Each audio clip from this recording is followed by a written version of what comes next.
এজাক বৰষুণে কৃত্ৰিম বানৰ সৃষ্টি কৰি আহিছে মৰিগাঁও জিলাৰ ধৰমতোলত।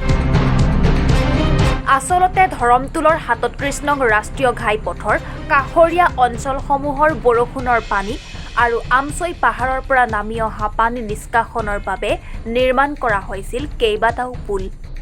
যিকেইটা পুলৰ জৰিয়তে বৰষুণৰ পানী বৈ গৈ কপিলী নদীত পৰিছিল।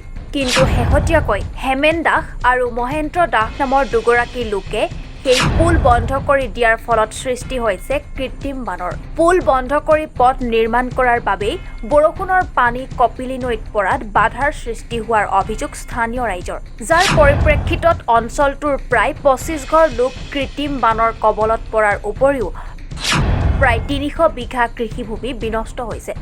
ইয়াৰ উপৰি ঐতিহাসিক বিষ্ণু মন্দিৰৰ কাষত ৰাজহুৱা পথাৰখনো কৃত্ৰিম বানত বুৰ গৈছে।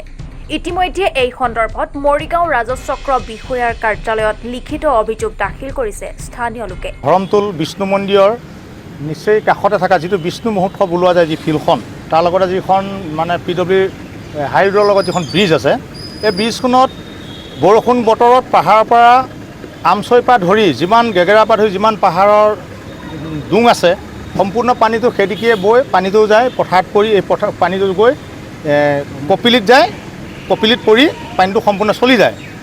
বৰ্তমান এনেকুৱা কৈছে হেমেন দাস মহেন্দ্ৰ দাস বুলি কয় এই দুজন ব্যক্তিয়ে আজি ৮ মাহমানৰ আগৰ পৰাই এই হাই ৰোডখনত যিটো পানী গুচি যায়, তাতে অৰিজিনেল পুল আছিলে, সেই পুলবিলাক মানে JCB দি পেলাই পুতি দি পানী যাব নগৈ তাৰ ওপৰেদি তেওঁলোকে মানে ৰাস্তাটো পুতি অহা যোৱা কৰি থকা অৱস্থাত আমি লগে লগে চাৰ্কুল অফিচত আমি জনাইছিলোঁ। জনাওঁতে ইয়াৰে লাটমণ্ডল গৈছে, যাই তেখেতে ছাৰ্ভে কৰিছে, যোৱাৰ পিছত তেখেতকো অভদ্ৰামী কৰিছে আৰু তেখেতে কৈছে মই ৰিপৰ্ট পঠিয়াইছোঁ, এই ৰিপৰ্টটো আহিব, অতি সোনকালে এই ৰাস্তাটো খোলা যাব। সেই কম থাকিলোঁ। তাৰপিছত তেওঁলোকে আকৌ নিৰ্মাণ কৰিব বিচাৰিলে। নিৰ্মাণ কৰিব বিচাৰোঁতে আমাৰ ওচৰতে থকা নেলি আৰক্ষী চকী ভাৰপ্ৰাপ্ত বিষয়াক আজি ৮ মাহৰ আগত তেখেতক জনালোঁ। চিৰঞ্জিত বৰা ছাৰ আছিলে, তেখেতেও আহিল। তেখেতে আহি তেখেতলোকক মাতি লৈ গ'ল। মাতি লৈ থানাত লিখিত দি আহিল যে ৰাইজৰ মাজতে লিখিত দিলে যে এই বস্তুটো আমি অতি সোনকালে ইয়াৰ পৰা যাই পেলাই যে নালাটো আমি পুতি দিয়া নালাটো খুলি দি দলংখন আমি আগৰ পুৰণা জেগাত আমি পুলটোৰ ব্যৱস্থা কৰিম।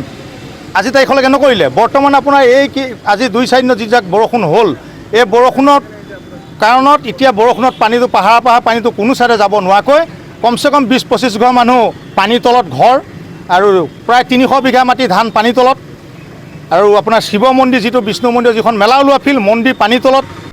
ঘটনা সন্দৰ্ভত এক উচিত তদন্ত কৰি বিহিত ব্যৱস্থা গ্ৰহণ কৰিবলৈও প্ৰশাসনক দাবী জনাইছে সচেতন মহলে। আজি ৰাইজ পানীৰ তলত, হাজাৰ হাজাৰ বিঘা মাটি পানীৰ তলত। এখেতলোকে যিটো ঢিলামি প্ৰচেছ কৰিছে, এই প্ৰচেছত কাম কৰিব গ'লে আমাৰ ৰাইজ আজি নেখাই মৰিব লাগিব। য'ত বানপানী হয় যিটো কষ্ট পাওঁ তাতকৈ ডবল কষ্ট। যদি তেওঁলোকে ডেমটো খুলি পেলাই আমাক পানীটো মোকলাই দিয়া ব্যৱস্থা নকৰে, তেতিয়া তেখেতলোকে হাই ৰোড অথৰিটি বুলি কৈছে, তেতিয়াহ'লে কালিলৈ আমি গোটেই ৰাইজে হাই ৰোডটো সম্পূৰ্ণ বন্ধ কৰি তাত আমি বলবৎ কৰিম। হাই ৰোডে আহি আমাক পানীটো মোকলাই দিয়ে যাতে, ইয়াৰ আমি সিদ্ধান্ত তাৰ কাৰণে আজি আগবাঢ়িছোঁ। মৰিগাঁৱৰ পৰা অংকুৰ ডেকাৰ ৰিপৰ্ট, নতুন সংবাদ।